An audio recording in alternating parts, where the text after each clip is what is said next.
I was made, not born. In a storm-lashed laboratory, lightning split the sky as my creator stitched me together from the remnants of the dead. I awoke to the crackle of thunder, my first breath stolen from the jaws of death.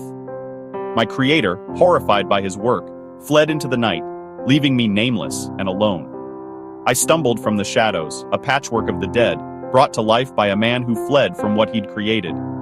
He left me nameless, alone in the dark. I wandered through icy mountains, snow swirling around my monstrous form, searching for warmth in a world that recoiled at my sight. I learned to walk, to move my clumsy limbs, and ventured into a world that recoiled at my sight. People screamed, hurled stones, chased me with torches. I did not understand their fear, only my own loneliness. I crossed frozen rivers and wandered through silent, abandoned villages, always an outsider, always unseen.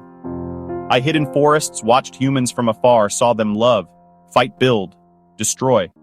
I was always the outsider. I saw the scars of war, fields littered with the fallen, banners torn and trampled in the mud. Hatred was everywhere, and I learned its shape by the way it twisted faces and hearts. Years passed as I wandered, learning languages, listening to stories of gods, kings, and endless wars. I longed for kindness, but found only fear. My hands, though monstrous, were gentle. I tended wounded animals. They did not fear me. I wished humans could see the same. I journeyed beneath stormy skies, across wild lands, always searching for a place to belong.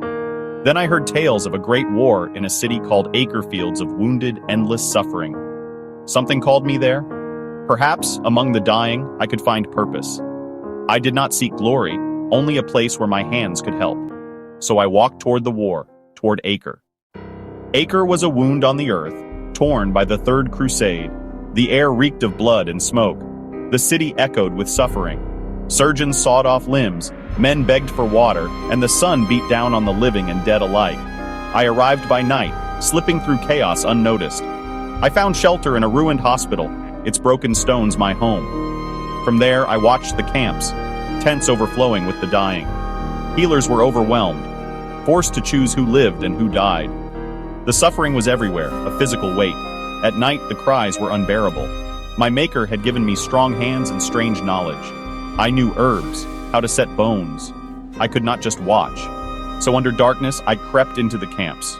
I found the abandoned, the dying. I cleaned wounds, gave water, worked in silence.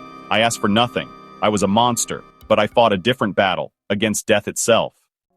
Soon, rumors spread. A giant gray-skinned beast haunting the camps at night. Some called me Ghost, others Ashman, but those I helped called me the Healer. Men left for dead awoke to find their wounds tended, their pain eased. My appearance frightened them, but I never fought back. I showed my empty hands, my herbs and cloths. Slowly, some understood. I meant no harm. My reputation grew through actions, not words. Knights and lords saw me as an omen, but could not deny the results. Men who should have died walked again. I took no sides. A wounded man was a wounded man. Crusader or Saracen, their pain was the same. I became a myth that was real, moving through the aftermath of battle. I was the monster who healed, the beast who brought comfort. In a land divided by war, I fought for everyone. I was the healer, named by those who should have feared me most. One night, I found a knight near death. Sir Odo, proud and abandoned, an arrow festering in his shoulder. He cursed me as a demon, but I ignored his fear.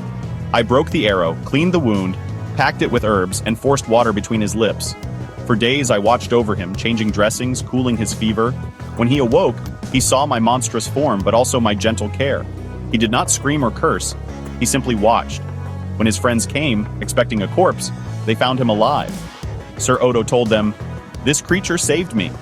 It was not acceptance, but a beginning. The story spread. The healer was not a demon, but a savior. A seed of understanding was planted in a world of hate. My work crossed battle lines.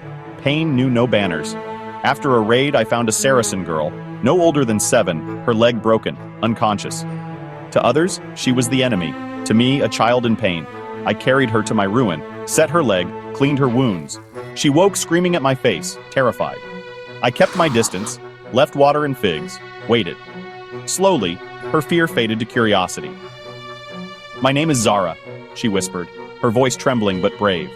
The next day her father came, sword drawn, ready to kill. But he saw his daughter safe, her leg splinted. She called me kind in her tongue. The warrior lowered his sword, confusion and gratitude in his eyes. He did not understand, but he saw his daughter was safe. The final assault came, a storm of fire and steel. The city became a battlefield. There were no more camps, only chaos. I did not hide. I moved through the fighting, a giant among men, helping where I could. I pulled a crusader from beneath a horse, shielded a Saracen from arrows, carried wounded from both sides to safety. A Templar, seeing me aid the enemy, attacked. His sword struck my shoulder. I did not retaliate. I looked at him with sadness, then turned back to my work. The battle raged all day. I was wounded, but did not stop. When the fighting ended, Zara's father found me, saw my wound. He helped me bandage it, wordless. In that moment, we were not crusader, Saracen, or monster. Just two beings who understood the cost of war. One night, as the city slept, I sensed a presence. Cold, purposeful. Sir Aldrich of the Templars, armored in white and red, found me in the ruins. His sword flashed in the moonlight. He called me abomination, cursed my hands for healing the enemy. I did not raise a fist. I let his blade draw blood, a shallow cut, more warning than wound. He demanded I fight, to prove my soul. I refused. He left, his anger unspent, his purpose shaken. Days passed. The siege broke into chaos. On the battlefield, I saw Aldrich again, his horse slain, his leg pinned beneath. Saracen arrows fell like rain. He called out, not for mercy but for God. I lifted the stone from his leg. He stared, wide-eyed, as I dragged him to safety. I bound his wound. He did not speak, only watched my face for answers. When the fighting faded, he whispered, "Why?" I did not know the words, so I pressed his sword back into his hand and left him in the olive grove. After that, he never called me monster again. He told others of the mercy he'd seen. In his eyes, I was no longer a thing without a name, but a healer, an equal, perhaps even a friend. Sometimes kindness is the sharpest weapon of all. The siege ended. A truce was called. Acre was quiet, broken, but healing. Zara and her father came to say goodbye. She gave me a carved wooden bird, a gift. Her father bowed his head in silent gratitude. I stayed a while, watching the city rebuild. People left food and water for me, no longer afraid. My purpose here was fulfilled. One night, I left Acre, as I had arrived, in darkness. I left behind the wooden bird, a token of a time when a monster found a home. Years later, the story of the healer became legend. Crusaders and Saracens told of the gray-skinned giant who mended the wounded of both sides. They remembered only kindness. In a world of hate, the story of compassion survived, a stubborn light in dark history.